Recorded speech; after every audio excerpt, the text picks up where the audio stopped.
Pak Pati kami ini musibah kaul dokter ngemehanut niwe bantu kami Pak Pati.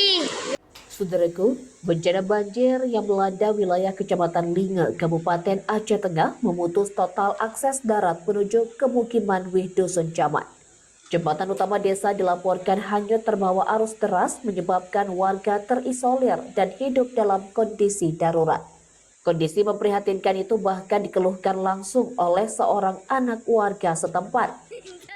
Dengan suara polos dengan berbahasa Gayo, Ibram Alparizi Linge menyampaikan jeritan warga setempat terkait kondisi di desanya kepada Hailioga, Bupati Aceh Tengah. Akibat terputusnya jembatan, seluruh akses darat menuju desa tidak dapat dilalui kendaraan.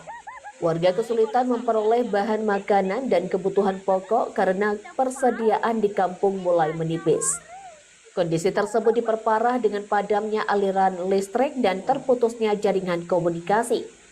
Dalam situasi darurat, masyarakat setempat terpaksa berinisiatif membuat rakit sederhana sebagai sarana penyeberangan sementara bagi warga dan masyarakat sekitar.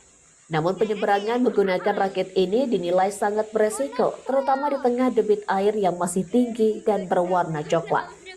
Warga kemukiman Wih Dusun Camat berharap pemerintah Kabupaten Aceh Tengah segera turun tangan dengan menyalurkan bantuan logistik serta membangun jembatan darurat agar akses transportasi dan kehidupan masyarakat dapat segera pulih pasca banjir. Dari Aceh Tengah, Alga Mahati Ara, Tribun Gayo.